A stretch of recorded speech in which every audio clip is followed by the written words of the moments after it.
Federal authorities are charging music mogul Sean Diddy Combs with racketeering, violent abuse, sex trafficking, and transportation to engage in prostitution in a sweeping federal indictment. The details of that indictment were revealed this morning after Combs, who was the subject of a sex trafficking investigation and a pair of federal raids, was arrested in New York City last night.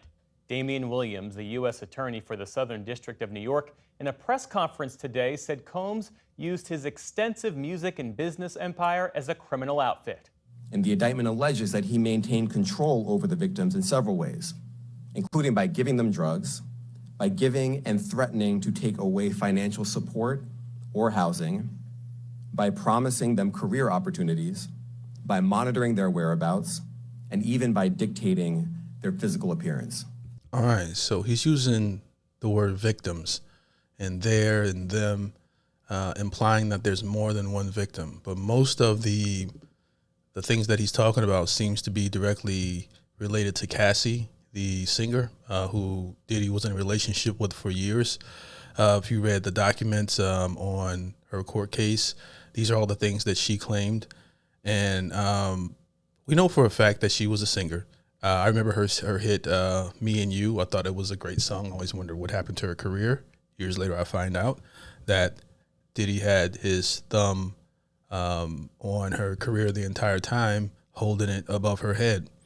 Diddy has a reputation for not paying people. Okay, so when they say that he was paying the rent and paying for the cars and things of that nature, that sounds like someone he's in a relationship with. So I'm assuming that is also talking about Diddy and not just regular artists or things of that nature. And it's a crazy case because Diddy was someone who I kind of looked up to when I was a kid. You know, I remember his career, his emergence, and I remember the whole East Coast, West Coast beef between Tupac and Biggie, and how Diddy was like the level-headed, cool, calm, and collected one, saying we don't want any violence and that this East Coast, West Coast beef is just stupid and how we should all, just do music. And, he was the one, it was Suge Knight, the one that seemed to be like putting the fuel in the fire, him and Tupac.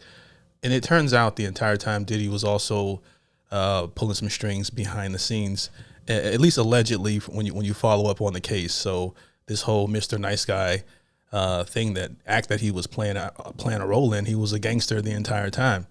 So this is crazy to see years later how he turned out. But when I think about it, he's never been a celebrity that if I could pick a celebrity that I'd want to meet, he always was kind of weird to me. He seemed to have an ego that even like the Empire State Building couldn't even hold Diddy's ego. He was just a very, but then again, that's a lot of entertainers, so I didn't really knock him for that. But overall, it's just crazy to see this happening in 2024, where a lot of your heroes, or Diddy wasn't really my hero, but I'm pretty sure he was someone's heroes. You're starting to see them exposed for who they really are.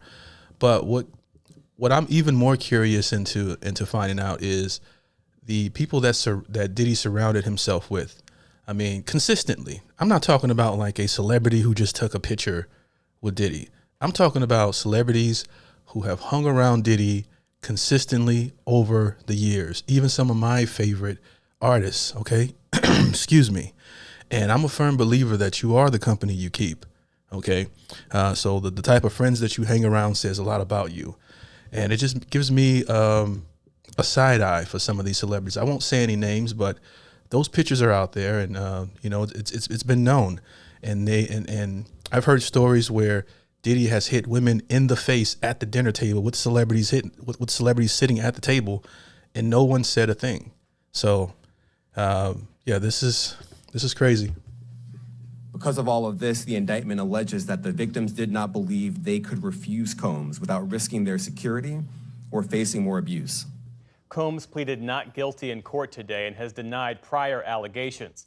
A federal judge ordered he be held without bail. For more on the charges, we're joined by Sydney Madden, reporter for NPR Music. So, Sydney, according to this 14-page indictment, authorities allege that Sean Combs turned his business empire into a criminal enterprise in which he and his associates engaged in sex trafficking, forced labor, and other crimes. Walk us through what he stands accused of. Absolutely. So Combs is being indicted on 3 counts: racketeering conspiracy, sex trafficking, and interstate transportation for prostitution, which basically just means transporting commercial sex workers across state lines. Uh, I would be willing to bet that so many celebrities, especially in hip hop, will be guilty of this crime if they investigated. People getting flued out, as they called it, for just the purpose of sex.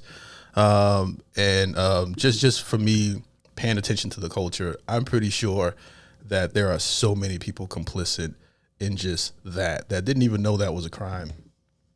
Sex workers across state lines. And critical to this indictment are the allegations of use of force and coercion, using guns, in some cases plying people with drugs.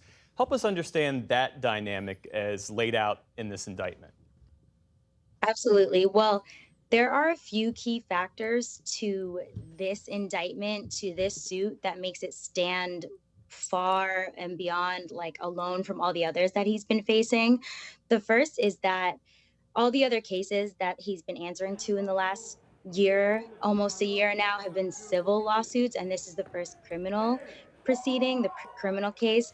And the second is that it is a RICO case.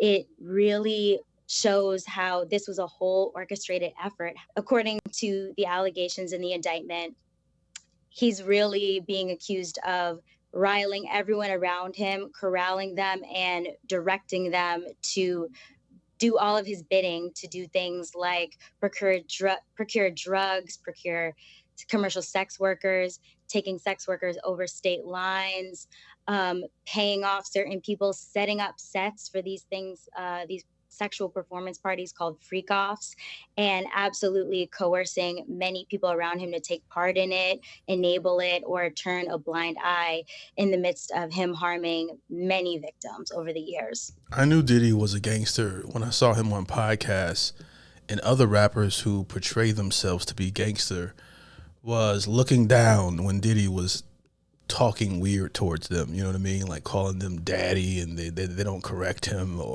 and things of that nature. I'm like, yo, this guy is scary, because these are supposed to be rap gangsters, all right? And they're all looking down at their feet because it's like that. Well, we know how Diddy is, you know, and he was allowed to get away with so much stuff that you wouldn't think that these hardcore gangsters would allow. Well, remind us how we got to this point, because this indictment paints Sean Combs as someone who is as dangerous as he is depraved. And just a year ago, he was standing in the middle of Times Square getting the ceremonial key to the city from the mayor of New York. They gave Megan Thee Stallion the key. A lot of these artists like this are allowed to go to the White House. They get keys to the city. They get awards on award shows.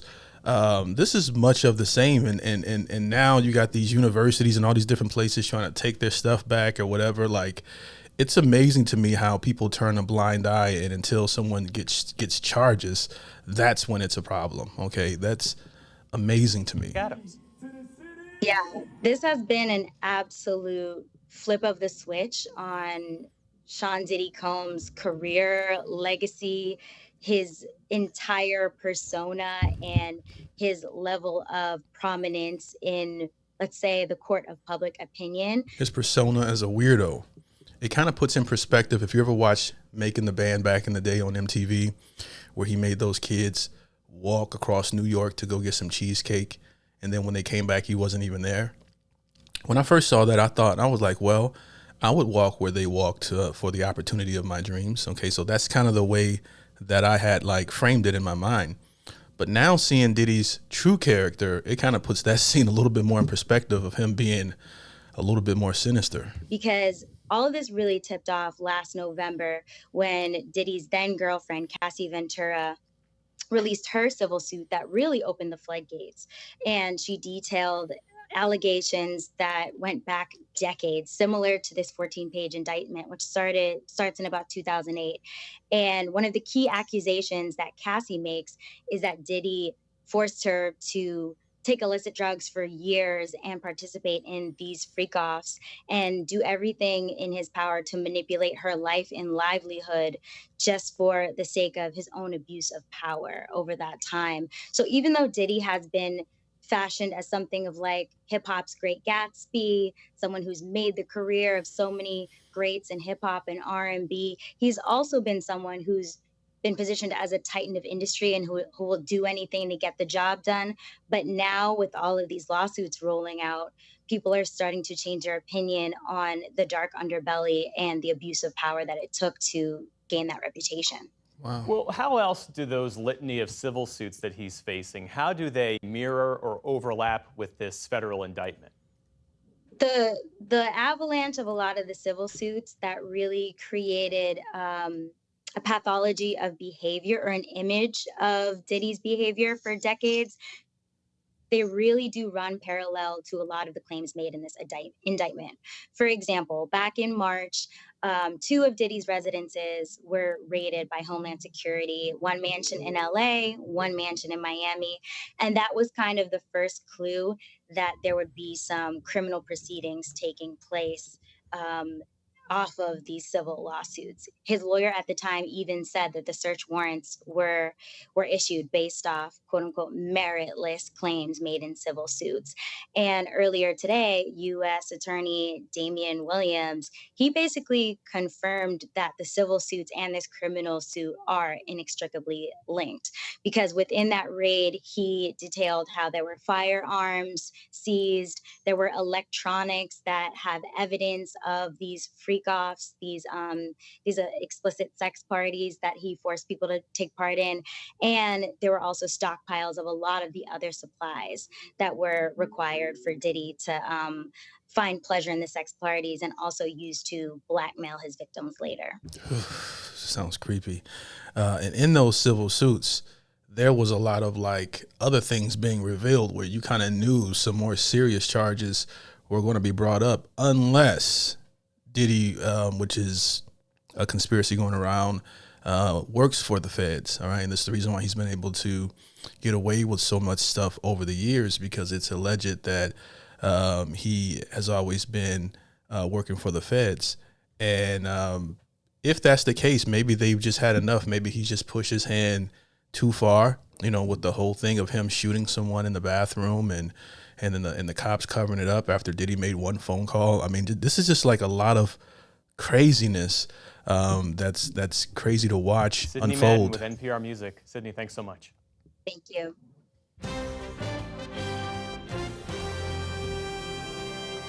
As a young black kid, I latched on to as many positive images of black men on TV and music videos as I could, from the Cosby Show to the Fresh Prince, all the way down to artists, you know, like Puff, who I saw as a businessman, producer, artist, that had a really great ear for talent, that was beating all the odds and taking the world by storm, becoming a mogul. I was more of a fan of Mace, the rapper at the time. I was a big fan of Mace and Cameron and all of them.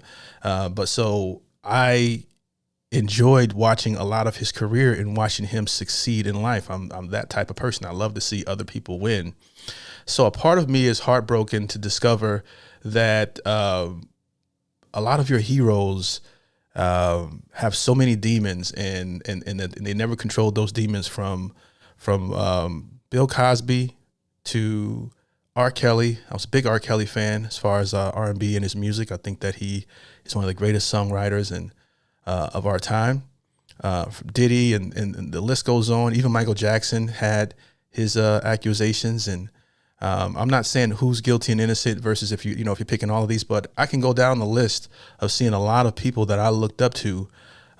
Just as the years go on, you find out that they're accused of some really, really heinous things, man. And it's a sad case for Diddy, but well deserved based off the video that I've seen him with Cassie, and when you add up all the artists that he signed that no longer put out music, and how most of them don't have much good to say about him, the ones that broke away from Bad Boy, from like Mace, he quit music. Okay, the Locks, they broke away from Diddy, and I don't believe they ever went back.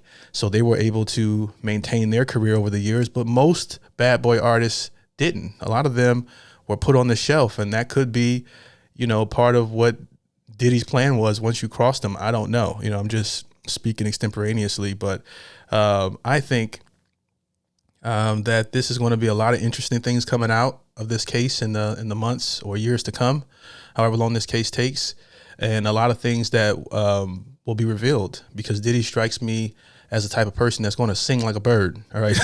All right. He's going to sing like a bird. And he has dirt on a lot of people because according to those freak offs, all right, everybody was at those parties. All right. And he recorded everything. So it's going to be interesting. The sad part is I think that it's not going to be televised because it's a federal case. I'm not quite sure, but I thought I heard a reporter say that federal cases, they don't really record those. So anyways, I hope you guys enjoyed my reaction to this. If you did, like the video, leave a comment below what your thoughts are, and hope you guys have a great day. Peace.